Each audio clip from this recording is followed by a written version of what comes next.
때 유용하 변호인이 이렇게 얘기했던 거죠. 블랙리스트 재판 관련해서 공무원들에게 부당한 압력을 내렸다. 내가 공무원이라면 벌써 사표를 해야 되고 무슨 구질구질한 소리를 인제 와서 하고 있냐 이렇게 얘기한 거예요. 네. 정말 전체 공무원에 대한 모독이죠. 네. 블랙리스트를 만들어서 공무원들에게 이것을 강요하고 양심에 반하게 행동할 수밖에 없었던 그런 공직자들에게 무참한 압박을 가하고 사실상 범죄에 가담하게 했지 않습니까? 그 부분에 대해서 사실은 반성해야 될 것인데 그런 상황에서 이런 압력이 들어왔다면 사표를 내야지 구질구질하게 그 자리에 있었다. 정말 막말이죠, 이것은. 예. 최소한 변호인이 저는 해서는 안 될 말이라고 보고요. 정말로 국가의 대통령의 명을 받아서 또는 총리나 장관의 명을 받아서 열심히 국민들을 위해서 봉사하고 있는 공직자 전체로서는 사실은 상당하게 무참하게 다가오는 말일 수밖에 없는데요. 저는 이런 측면에서 정말 변호인들이 최소한의 품위는 지켜야 된다. 네. 박 전 대통령에 대해서도 마찬가지 아니겠습니까? 최소한도 국가의 최고 지도자를 지냈던 대통령이 직위에 있던 분이라면 나라를 정말 이런 국기문란 사태에 의해서 헌법재판소가 헌법과 법률을 위반하고 국민의 신임을 배반했다라고 했지 않습니까? 그렇다면 이런 상황에 대한 데에서 정말 반성하고 국민들께 최소한 죄송하다는 그런 표현을 해야 될 것이고 지금 상황 4번이 아니라 자청해서라도 저는 5번도 좋습니다. 주말도 네. 반납하고 재판받아서 국민들께 진실을 밝혀드리고 정말 저는 우리 대한민국의 발전을 위해서 국민들을 위해서 노력하겠습니다라고 입장에 나오는 것이 맞는 것이지 이게 힘들어서 고령이다. 요즘 60대 중반 물론 나이가 들게 볼 수도 있지만 굉장히 젊다고 청년이라고까지 얘기할 정도로 사실은 고령화 사회가 되지 않았습니까? 예. 이런 상황에서 국민들께 과연 설득력이 있을까요? 정말 네. 공직자들을 구질구질하다고 표현하는 것은 정말 공직자들에게 수모를 안겨주는 그런 발언이 아닌가 아주 생각이 듭니다. 부적절합니다. 네. 재판 과정에서 증거 조사를 한 거예요. 공무원들의 증언을 이제 검찰이 제출하니까 변호인 측 의견 있습니까? 라고 했으면 인정한다, 인정할 수 없다, 강압적 진술이다 이렇게 예. 답변할 수는 있습니다. 예. 근데 나라면 그거는 나는 사표 낸다. 엄청 구질구질한 본인의 평가를 묻는 게 아니거든요. 네. 나라면 그러니까 박근혜 전 자기가 대통령이 뭔데요? 낸 것도 아니고 변호인이 그러니까 나라면 저는 어떻게 저런 말이 진짜 했을까? 사석에서라도 얘기하기 어려운 얘기인데 네. 재판부에서 법정에서 증거 평가하는 자리에서 재판부에서 물었던 거에 대해서 내 같으면 저 정도 부당한 짓이면 사표 쓰고 나와야지 정말 이 구질구질한 소리를 하느냐라고 했다는 거는 글쎄요. 이렇게 재판을 진행하면 판사가 되게 좋은 판사긴 합니다. 이 김세용 예. 22부 부장판사가 판사가 저런 걸 계속 들으면 변호사가 연습이 그겁니다. 평가 내리고 반박하고 반론하는 걸 사법연수부터 준비된 거고 박근혜 대통령이 비록 존경하고 그렇다 하더라도 대통령께서라고 하지 않고 법정에서는 피고인이라고 표현합니다. 예. 그런 것들도 계속 고치지 않는다면 판사도 사람이거든요. 양형의 기준이 있으면 예를 들어서 1년에서 10년 사이면 뒤로 갈 수밖에 없는 거예요. 예. 그러니까 저런 하나하나가 판사한테는 안 좋게밖에 안 맺히는데 왜 저렇게 자꾸 변론하는지는 의문입니다. 예. 네. 어쨌든 지금 전직 대통령으로 품위를 지키게 해달라 이런 부탁은 하는데 전적 박근혜 전 대통령 본인은 이렇게 재판에 집중하는 이런 품위 있는 모습을 보이는 것 같지 않아요. 박근혜 전 예. 대통령이 이제 재판장에서 이제 유일하게 딱 하는 얘기가 없습니다. 이 정도만 말을 예. 하고 있는데 입을 다물고 있잖아요. 그래서 재판이 워낙 길어지다 보니까 중간에 꾸벅꾸벅 졸는가 하면 또 어느 때는 또 그림을 또 그리고 또 어느 때는 빙빙빙 돌리다가 지우기다 하고 좀 재판에 제대로 집중하지 못하는 모습을 좀 보여서 눈에 띄고 있는데 아무래도 자신이 지금 현재 이 자리에 있을 이유가 없는데 예. 이 자리에 왜 나왔을까 하는 그런 자기 부정이 좀 이렇게 그 밑에 깔려 있는 거 아닌가 그렇게 볼 수가 있을 것 같습니다. 예. 그러니까 저도 동의를 하는 것이 뭐냐면 유영하 변호사를 저도 개인적으로 알지만 저는 구질구질하게 그다음에 박근혜 대통령이 그림을 그린다. 시당초 이 재판이 법리를 다투는 재판이 아니다는 확신이 박근혜 대통령이 갖고 있는 것이죠. 이건 어차피 정치적 재판이다.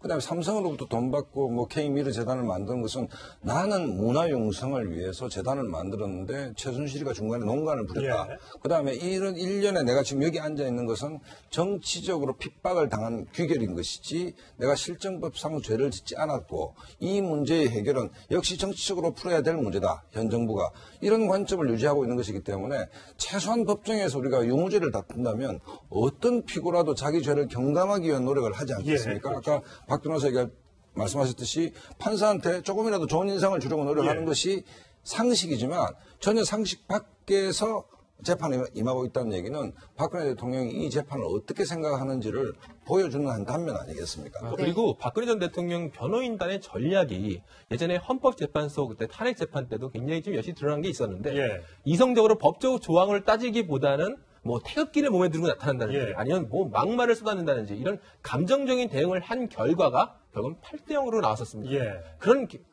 8대0 나왔을 때 그때 변호인들의 그런 대응 대책 전략이 굉장히 잘못됐다 이런 지적이 나왔음에도 불구하고 지금 현재 재판에서도 그런 전략들이 계속 이어지고 있단 말입니다. 예. 이런 전략들이 과연 재판 판결에 어떤 영향을 미칠지 좀 지켜봐야 될 것 저는 같습니다. 조금 다르게 생각하는데요.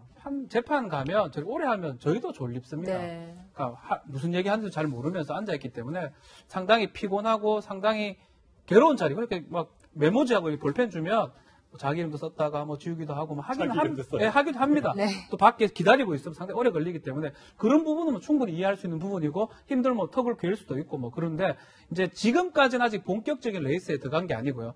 노승일 증인부터 해서 앞으로 고영태, 이재용 이런 사람들이 나온다 했을 때 과연 턱 깨고 낙사할 수 있는 상황은 아니라고 저는 생각이 듭니다. 예. 네. 최순실이 지금 빠진 상태에서 노승일 증인 신문을 했거든요. 최순실이 나오면 최순실은 직접 신문을 합니다, 지금.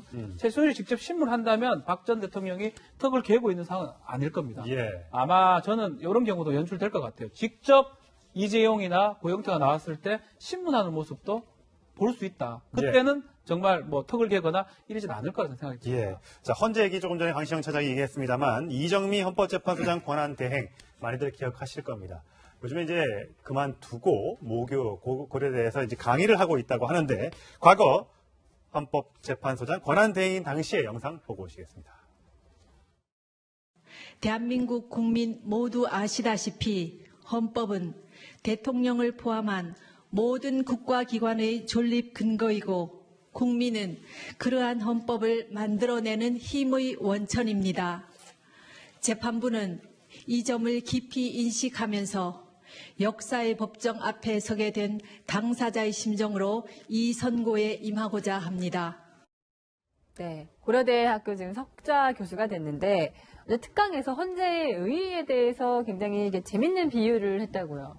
그러니까 이제 그 이정미 전 재판관이 하신 말씀은 그냥 책에 있는 교과서적인 얘기죠. 그러니까 우리 박근혜 정부 정권 5년을 우리가 반출을 해봤을 때 그야말로 인치인지 법치인지 헷갈린다라는 것도 박근혜 대통령 리더십 스타일이 굉장히 탑다운 방식 아닙니까? 네. 지시와 집행이라는 어떤 좀 시대착오적인 방식이었기 때문에 결국 이 부분을 환기시켰다. 박근혜나 문재인이 통치하는 게 아니고 헌법이 통치하는 것이다. 이거는 그야말로 우리 박지원 변호사 법률가 나와 있지만 일반 국민이 아는 다 아는 상식을 감동으로 받아야 될 정도로 어떤 리더십 스타일이 좀 파행적이지 않았느냐. 이걸 비교하면서 이제 국민들이 느꼈던 부분이거든요. 그렇기 때문에 뭐 이정미 전 재판관의 이 얘기가 뭐 새삼스러운 얘기라기보다는 네. 왜 이게 주목을 받느냐.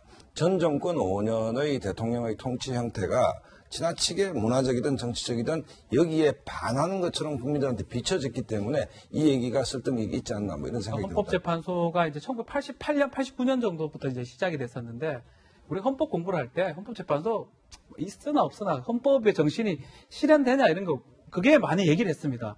근데 어제 특강 과정에서 헌법이 잠자는 숲속의 공주라면 그 볼에 키스를 한 게 헌법재판소다. 예. 네. 그 표현은 진짜 이렇게 표현할 수 있어요. 그러니까 헌법재판소가 그 헌법적 존재의의가 있는 게 이번 탄핵 같습니다. 네. 계속적으로 존재의의를 막 올려오다가 이번에 그걸 보여줬고 헌법 정신이 우리 대한민국에 퍼져 있구나를 보여준 거고 그 표현을 저렇게 우아하고 멋지게 할 수 있다는 거. 그때 헌법 대통령 탄핵 선고할 때 결정문 낭독할 때 네. 그때 생각이 좀 나는 것 그 같아요. 어제 그 얘기도 했대요. 이 교수가 이 탄핵 심판에서 파면 결정문을 읽을 때 인간적으로 매우 고뇌가 컸다면서 슬프지 않았다면 마음이 마비된 걸 것이다. 이렇게 얘기를 했다고 합니다. 네. 뭐 당시에 뭐 헤어롤 하고 나온 거 장면이 굉장히 화제가 됐었는데 그도 그럴 법한 얘기를 했더라고요. 머리에 헤어롤을 할 수밖에 없었던 얘기를 어제 고대 가서 얘기를 했는데 큰 애가 고3이었고 작은 애가 또 탄핵 심판 때 고3이 되고 밤새워서 이렇게 판결문 결정문 쓰느라고 애들 못 돌봐줬다. 그 정도로 바빠서 이 머리에 이 헤어롤 꽂은 것도 몰랐다라고 얘기를 했습니다. 당시 국격을 정말 망가뜨린 것이 박 전 대통령이었다면 헤어롤 2개를 통해서 일하는 여성, 대한민국의 정말 현명하고 명민한 여성의 모습을 보여준 것. 세계 외신을 타고 그 당시 정말 알려졌지 않습니까? 이제 모교인 고대 법학전문대학원에서 이제 석좌 교수로 있는데 어제 비유는 참 정말 저도 언론인 생활 글 쓰는 사람이지만 정말 대단히 멋있었습니다. 네. 헌법재판소는 잠자는 숲속의 공주의 볼에 키스해서 잠을 깨우는 왕자처럼 그러면서 우아하게 묻혀있던 헌법 정신을 살아 움직이게 한다. 정말 로맨틱하고 낭만적이면서도 참 헌법이 왜 우리에게 정말 중요한 가치가 있는지 동화보다도 또 살아 움직이는 이야기보다도 더 우리 삶을 아름답게 해준다는 예. 결국은 정의를 회복하는 과정을 했지 않습니까? 저는 얼마나 고뇌를 했겠습니까? 그래서 참 감동적이었던 어제 명강의였지 않나 생각이 듭니다. 좀 우스갯소리를 하면 헌법은 잠자는 그리고 이제 헌법재판소는 키스를 하는데 통진당에서 할 때 김희수 재판관은 그 벌에 키스하는 자리에서 좀 빠졌구나 이런 생각도 한번 해봤습니다. 네. 자, 다음 국정농단 투데이 두 번째 인물로 넘어가겠습니다. 네, 장시호 씨가 오늘 새벽에 석방이 됐습니다. 국정농단 피의자 중에선 최초로 석방이 된 건데요. 오늘 새벽 모습 보고 오시겠습니다. 장시호 씨 만나실 계획 있으신가요? 처음받은 거 전혀 모른다던데 거기에 대해서 한마디 해주시죠. 네. 석방 소감 못 듣겠습니다. 앞으로도 검찰 수사에 협조하실 계획이십니까? 예? 한마디 협조하신다는 말씀이세요? 네, 저희 굉장히 활발하고 이렇게 진술도 잘한다 이렇게 얘기를 들어서 저희도 혹시 말을 많이 하지 않을까 기자들이 기대하고 갔는데 생각보다 조심스러운 모습이에요. 물론 구속 시한이 끝나서 일단 예. 석방은 됐습니다. 아직 재판이 진행 중인 관계로 지금 현재 뭐 특별한 말을 꺼내지는 못할 것 같고요. 특히 이제 장시호 씨 같은 경우에는 이제 최순실 씨의 그 제2의 캐머리핏이라든지 네. 뭐 참용권이라든지 이런 좀 소위 말하는 폭탄적인 폭탄 증거들을 내놔가지고 굉장히 좀 이슈의 한가운데 섰던 인물이기도 합니다. 네. 그러다 보니까 좀 세간에 비치는 자신에 대한 많은 관심에 더 부담스러워할 수도 있는 것 같고 그렇게 말을 하다 보면 향후 재판에서 자신이 이제 해야 할 전략들을 노출할 수 있을 것 같고 그러다 보니까 말을 굉장히 아끼는 것으로 보입니다. 네, 장시호 씨가 뭐 승마비리 의혹은 물론이고 정유라 조카 정유라와도 굉장히 가까운 사이로 알려졌기 때문에 이 정유라의 입을 여는데 장시호 씨가 어느 정도 역할을 할 수 있지 않을까 그런 기대감을 갖는 시청자 여러분들 국민들 많으실 텐데 오늘 안민석 더불어민주당 의원이 이렇게 얘기했습니다. 한번 들어보시겠습니다. 물론 장시호도 진실을 저는 바래바밖에 이야기하지 않았다고 보거든요. 왜냐하면 장시호는 자기 아버지 장시의 코치를 받고 있어요. 그러니까 최순실하고 어떤 재산 간의 문제로 상당한 그 암투를 벌였다 보는데요. 자, 재산상의 문제로 암투를 벌였다. 그러니까 지금 최순실 씨와 장시호 씨가 법정에서 완전히 앙숙이 되어 버렸는데 그게 뒤에 재산 문제가 있을 것이다라고 지금 이제 의미심장한 말을 했습니다. 충분히 그럴 가능성이 있지 않을까. 뭐 금고 얘기도 했었고요. 네. 그 사저, 자택의 삼성동 얘기도 많이 했었습니다. 그렇기 때문에 그런 부분들도 나중에 확인될 부분이라고 생각이 드는데 정유라 부분 조금 아닐 거라고 생각해요. 정유라가 만약에 구속이 되어 있는 상황이라면 장시호가 나오는 모습 상당히 고무되는 상황이에요. 나도 협조를 하면 일정 기간만 지나면 나올 수 있구나라는 예. 그 생각이 드는데 나머지는 뭐 김종차가 오늘 고속 청구가 기각이 됐습니다. 아마 김종, 뭐 안종범, 정호성 협조하지 않았던 사람들은 그러네요. 계속 살아야 되는 거고 예. 네. 협조했던 사람은 나올 수 있는 거거든요. 근데 정유라가 지금 자유롭습니다. 그러네요. 네. 자유롭기 때문에 글쎄요, 이 정유라가 장시호하고 만날지 어떤 뭐 고무를 받을지는 조금 의문의 생각이 들고 불구속 상태면 심리적으로 편하기 때문에 다른 참고인들도 안 나가면 또 그만인 거거든요. 예. 네. 조사하는 게 참 쉽지 않을 거다 생각이 듭니다. 근데 네. 정유라하고 장시호 씨가 굉장히 가까운 사이로 알려졌던 게 예전에 정유라 씨가 아기를 낳았을 때 제주도에서 아기를 낳았을 때도 그때 장시호 씨가 굉장히 깊숙이 관여한 것으로 알려져 있고 네. 그리고 정유라 씨가 과거에 이제 전 남편과 동거 생활을 했을 때도 그때 최순실 씨의 메신저 역할을 하면서 예. 이제 만났던 경험이 있거든요. 그러다 보니까 장시호 씨도 이제 밖으로 나온 상황이고 정유라 씨는 이제 밖에 나오는 상황에서 두 사람이 만일 만나게 된다면은 두 사람이 어떤 이야기 나눌지도 향후 관전 포인트가 될 것 같습니다. 네, 어쨌든 최순실 씨 입장에서는 정유라 씨가 굉장히 아직 어린 딸인데요. 그래서 과거에 장시호 씨에게 정유라 씨를 부탁한다 이런 얘기를 했다는 증언이 나온 적도 있습니다. 함께 들어보시겠습니다. 최순실 씨가 10월 30일 귀국해서 31시간 호텔에 있었을 때 네, 그때 만났죠. 안 만났습니다. 연락도 안 했습니까? 왔습니다. 공중전화로. 무슨 이야기를 했습니까? 유 의원이랑 잘 부탁한다고 얘기했습니다. 그게 답니까? 네, 공중전화로 굉장히 짧게 통화했습니다. 네, 어쨌든 이 장시호 씨가 정유라 씨가 아기를 만났다 여기에 대해서는 굉장히 안도했다 또 이런 소식도 전해지네요. 가족은 가족인가 봐요. 그러니까요. 네. 최순실 씨의 모든 마음 속에는 사실은 정유라 씨, 딸인 정유라 씨와 아기, 손자의 모든 포커스가 가 있고요.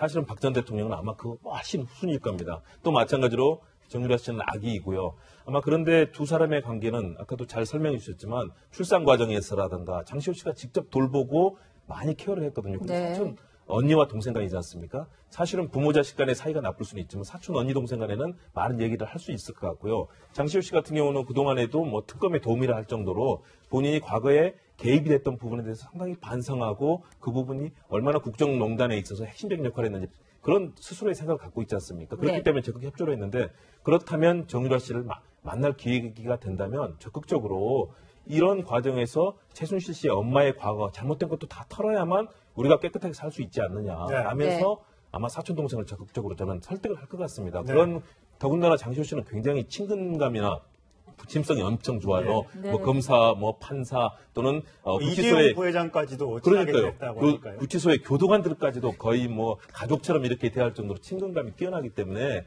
그런 부침성으로 정유라 씨를 잘 설득한다면 의외로 또 그런 성과를 낼 수도 있지 않을까. 아마 검찰에서도 그런 기대를 하고 저도 좀 그런 가능성이 있지 않을까 생각을 해봅니다. 네. 네. 자, 조금 전에 정유라 씨 얘기했으니까 마지막 인물로 넘어가겠습니다. 네, 정유라 씨의 아들이 어제 이 보모와 마필관리사와 함께 입국을 했는데요. 그 장면 먼저 보고 오시겠습니다.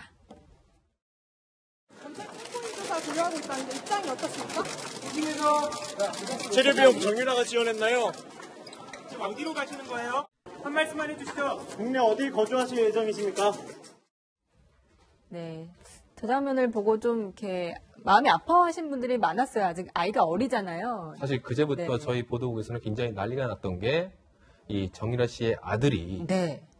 그 어제 소환됐던 유섬나 씨와 같은 비행기를 타고 온다. 네. 그런 소문이 소문이 돌아서 굉장히 저희 쪽에서 굉장히 비상이 걸린 바가 있습니다. 근데 네. 그건 아니었고요. 이제 정유라 씨가 온 것처럼 암스테르담에서 국적기를 타고 온 걸로 되어 있는데 지금 보모 같은 경우에는 기자들의 쏟아진 질문에 아무 답변을 하지 않았지만 계속 질문이 쏟아지니까 나중에 거의 울다시피 하면서 차에 미리 준비된 차에 올라타고 급히 현장을 떠났습니다. 예. 마필 관리사는 이미 어제 검찰 조사를 받았다고 하고요. 네. 공항에서 압수수색까지도 벌써 받았다고 합니다. 과연 그 돈이 오랫동안 한 5개월 가까이의 체류 기간에 그 비용을 다 누가 댔느냐.